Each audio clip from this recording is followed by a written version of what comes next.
नमस्कार, मैं हूं केएस मिश्रा और आप देख रहे हैं धारदार न्यूज़। भारतीय कुश्ती संघ के पूर्व अध्यक्ष बृजभूषण सिंह इन दिनों सुर्खियों में हैं, विवादों में घिरे हैं। विवाद और बृजभूषण सिंह का चोली दामन का साथ हो गया है, यानी विवाद बृजभूषण सिंह का पीछा छोड़ने का नाम नहीं ले रहा है। यूँ कहें तो बृजभूषण सिंह पर शनि की साढ़े साती लग गई है। साढ़े साती अगर ज़्यादा लग रही है तो हम उसे ढैया मान लेते हैं, यानी ये तय है, ये निश्चित है कि बृजभूषण सिंह पर शनि की ढैया चढ़ी हुई है। यही वजह है कि वो आए दिन सुर्खियों में बने रहते हैं, वो भी कुख्यात होकर के, विख्यात होकर के नहीं। अभी थोड़े दिन पहले दिल्ली के पटियाला हाउस में उनके खिलाफ 1100 पन्नों की चार्जशीट दाखिल की गई है। 6 पहलवानों के आरोप पर यह चार्जशीट दाखिल की गई है, बाकायदा इसमें सबूत हैं। बावजूद इसके बृजभूषण सिंह की मुश्किलें कम नहीं हो रही हैं। चार्जशीट में एक रेसलर ऐसी थी, नाबालिग, जिसके आरोपों से वो एक तरह से बरी होती दिखाई दे रहे हैं। लेकिन नया मुसीबत उनके लिए आया है गोंडा से, जहां से वो सांसद हैं।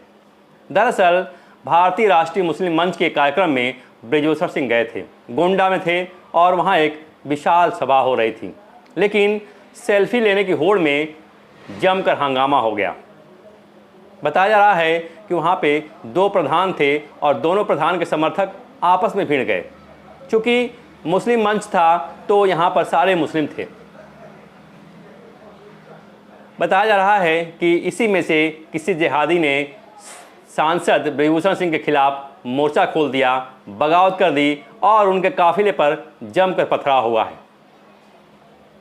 आप सोच सकते हैं कि बृजभूषण सिंह कितनी मुश्किल में हैं। जहां वो जा रहे हैं वहां हंगामा और विवाद हो ही जा रहा है, चाहे पहलवानों के मामले में हो या उनके संसदीय क्षेत्र में एक सभा का आयोजन। आलम यह है कि बृजभूषण सिंह के काफिले पर जमकर पत्थरबाजी हुई है। हालांकि किसी घायल होने की खबर नहीं है, लेकिन वो फिर इस हंगामे के बाद सुर्खियों में आ गए हैं। हालांकि बृजभूषण सिंह ने इस मामले में तमाम सफाई भी दी है और चार्जशीट के बाद वो तनाव मुक्त दिखाई दे रहे हैं। उनको लग रहा है कि 1100 पन्नों में उनके खिलाफ कुछ है ही नहीं, लेकिन वो गलतफहमी में हैं।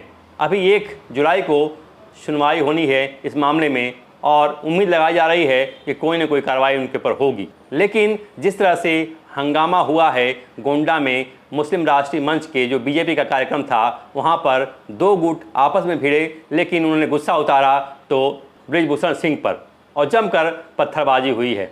इस मामले में लीपापोती हो रही है और कहा जा रहा है कि 2 प्रधानों के गुट आपस में भिड़ गए, लेकिन बताया जा रहा है कि बहुत सारे लोग बृजभूषण सिंह से नाराज़ हैं। जब से पहलवानों के खिलाफ उन पर आरोप लगा है, लोग गुस्से में हैं और यही वजह है कि सभा के बहाने, मंच के बहाने और सेल्फी लेने के बहाने लोगों ने हंगामा खड़ा कर दिया और उनके काफिले पर, बृजभूषण सिंह के काफिले पर जमकर पत्थरबाजी की है। तो आप समझ सकते हैं कि कैसे बृजभूषण सिंह की किरकिरी हो रही है। आपको ये आरोप लगाए कि ये पहलवानों ने किया है तो ये बड़ी बेईमानी होगी। अब इसमें किसी विरोधी को खोजना, कांग्रेस को खोजना, किसी अन्य दल को खोजना कि उन्होंने ये मामला करवाया होगा, ये पत्थरबाजी करवाई होगी, तो बड़ी नाइंसाफ़ी होगी। इसके लिए खुद बृजभूषण सिंह को दोषी ठहराया जा सकता है। कैसे उनके यहाँ मंच पर इस तरह की व्यवस्था थी, कैसे सेल्फी लेने की होड़ मची और सेल्फी लेने के बहाने कैसे लोग उन पर टूट पड़े, ये भी सोचने वाली, ये भी एक सवाल खड़ा करता है।